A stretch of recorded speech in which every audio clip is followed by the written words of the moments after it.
So the other day, I was playing some Super Smash Bros. Ultimate with my friend, and after watching him spam down B as Kirby for the 50th time, I randomly thought to myself, has he ever even played a Kirby game? And the answer to that was no. So that got me thinking, what other Nintendo characters are more popular than the games they come from? And why?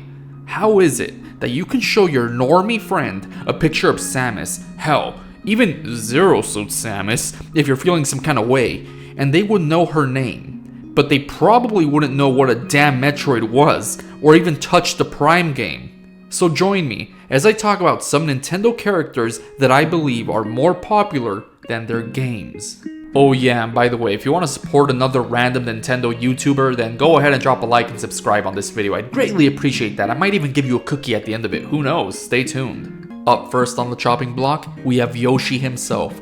I don't need to tell you how popular this guy is, right? You can probably show a picture of him to your auntie who doesn't even know what a Nintendo is and she starts screaming, "Yoshi!" at the top of her lungs.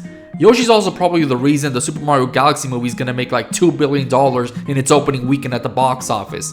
I mean, Nintendo is in full swing with plastering this guy on promotional material for the movie and cranking out toys for him left and right. Hell, he's even on like an Old Spice bottle. Even I want one of those hatching Yoshi egg toys too, but I'm too shy to be seen holding it at the Target self-checkout line. Regardless, you get the idea. Mario's favorite dino is world famous, or should I say galaxy famous. Now let's take a look at the sales numbers for the most recent entry in Yoshi's mainline game series, Yoshi's Crafted World for the Nintendo Switch. Now I know it didn't sell as many copies as his best friend Mario's latest game, but surely Yoshi's fame and clout must translate in some capacity to the sales numbers for holy mother of god, it's the 44th best-selling Switch game? How does that even make sense? Nintendo doesn't even have 44 mainline characters. How the hell is poor Yoshi's game so low on the list? I mean, it's a mainline game of one of Nintendo's most popular characters on one of their more popular game consoles. Maybe the Wikipedia page put an extra 4 in the rankings number or something, right? Alright, jokes aside, you get the point. Clubhouse Games 51 Worldwide Classics outsold a Yoshi game. A port of a Wii U game, Donkey Kong Country Tropical Freeze, outsold it too. No hate to Tropical Freeze, it's a fine game, but why is that? Is Yoshi a character that people just like to see in passing? Does it pain the average person to pick up a cute Yoshi game every once in a while? Maybe that's his issue. That Yoshi's games are just made for babies. Goo goo gaga people, you know? And babies can't purchase Nintendo consoles last time I checked. I wonder if people just aren't interested in the kind of relaxed or slower gameplay Yoshi games offer. Maybe Yoshi games are too slow to catch up to the fast-paced lives of us humans. Okay, enough doom and gloom, I'm still keeping this guy's memory alive by maining him in Smash Bros. And maybe one day people will stop and smell the roses of Yoshi traversing an arts and crafts world with Poochie. Now it's time to talk about the character that began this whole thought process, Kirby. Look, I'm not going to say that Kirby games don't sell well. Kirby in the Forgotten Land sits at 28th place on the best-selling Switch games chart, and most of the games that outsold it are either games with Mario in it, Pokemon games, or party games, and Ring Fit Adventure. Anyways, the argument of this video is that Kirby as a character is more popular than its games, not necessarily that the games don't sell well.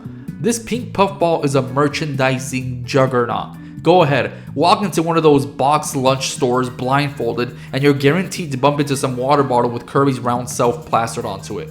Or maybe your coworker has a Kirby lunchbox they bring to work every day. Either way, this character's marketability is unmatched. But what about the games? Personally, I haven't played most of Kirby's mainline games, but I sure as hell played through all of Kirby in the Forgotten Land because people were making such a fuss about it being the first mainline 3D Kirby game. And you know I had to partake in that historic moment. I couldn't be left out. FOMO for the win. Kirby's foray into 3D sold 7.5 million copies, placing it at 28th on the best-selling Switch games list. But what about 2D Kirby? Kirby Star Allies on a Switch sold a decent 4.3 million copies, putting it at 35th place on the list. And that's pretty interesting to me. The fact that a 2D Kirby game was outsold by a 3D Kirby game. Because 2D Kirby was such an established game series and formula before it, and making a 3D game was a big change, and sometimes people aren't too fond of change, but I guess Nintendo found the winning formula here. And who knows, Maybe there's a chance that 3D Kirby games down the line get closer and closer to selling around the same amount of copies as the next 3D Mario game. All in all, maybe Kirby as a character is more popular than its games because it's easier for somebody to buy a Hydro Flask with Kirby on it than play through the Star-Crossed World DLC for Kirby in the Forgotten Land. Well, at least for my girlfriend it is. Peach! You ever heard of her? Mario's really good friend? God, I can't believe Nintendo did all of us Peach and Mario shippers like that. Alright, back on topic. Princess Peach is just as famous as any other old Disney princess in my opinion. Argue with the wall. But can you point me to one Princess Peach Showtime fan? I'll give you a minute. If you have one within a 10-mile radius of you, then I owe you $100. I didn't even know there was a mainline Peach game released prior to Showtime before making this video. But I should cut Peach some slack. I mean, it's not easy piercing the public consciousness with your first video game in nearly 20 years. And credit to Nintendo for making Princess Peach Showtime unique with its stage-like theming. Now, I only wonder if Peach has the potential to carry a full-on game series in the future. And if so, would it be another game like Showtime? I think so, because something tells me Nintendo won't be developing a Super Peach Odyssey anytime soon. And who can blame them? Maybe these Mario movies can help Peach farm some clout for her next game. And maybe only then will she be worthy of an actual big budget game for Nintendo to risk it all on. But until then, we gotta, I guess, I don't know, I'm still waiting for that Showtime fan to pop up. Now on to Samus Aran herself. Samus is obviously very recognizable. You even got the silhouette. If you see the silhouette of Samus, you know who you're looking at. But do you know what this silhouette is of? That's right, you don't. It's a Metroid Prime game. But look, that's the whole point of this video, is trying to make sense of why Samus is such a popular, cool-looking character. Hell, even that one Hollywood actress, Brie Larson, can't stop talking about wanting to play Samus in an upcoming Metroid movie that is supposedly in development, which would be really cool and might make this video really dated by the time that movie comes out, if it does happen.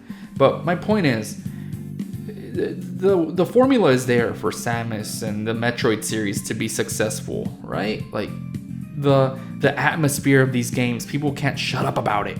Metroid Prime 1, 2, 3 are critically acclaimed, but Metroid Prime 4 unfortunately just didn't seem to do too well in terms of sales. And even critically, even people who were eagerly awaiting this game were just a bit disappointed by some of the mechanics in it. They couldn't really overlook it. Me personally, I'm around halfway done with the game, and I haven't had any real interest to jump back into it. And this is coming from somebody who was excited for the game. Now, I'm not saying I'm a die-hard Metroid fan, but I was excited to get this game and just play it non-stop. But it must say a lot that somebody like me, who's just maybe the target audience for Nintendo when they released Metroid Prime 4, somebody who was maybe looking to get into the game, we had some passing knowledge of Samus as a character, it was gonna be an entry point, right? But I lost interest, and I feel like that might be reflected in other people who bought the game, unfortunately, for Nintendo. And I guess that doesn't bode well for Samus's popularity to increase down the line. The character itself obviously is still really recognizable. You could see it on some shirt at Hot Topic, the helmet, or even the Metroid enemy character, but no, the games just unfortunately are having issues like just reaching a wider audience or getting their attention. Maybe if Nintendo made the Metroid Prime games in a sort of vertical style like a TikTok, maybe they would get some more recognition, right? Alright, I'm just BSing there, obviously I don't mean that. But yeah, there we go, Samus, the enigma that you are. I hope that one day you get the popularity you deserve. That movie with Brie Larson starring as you can't come soon enough. We need that. So there we go. I mean, kind of a short video, but yeah, let me know if I missed any Nintendo characters.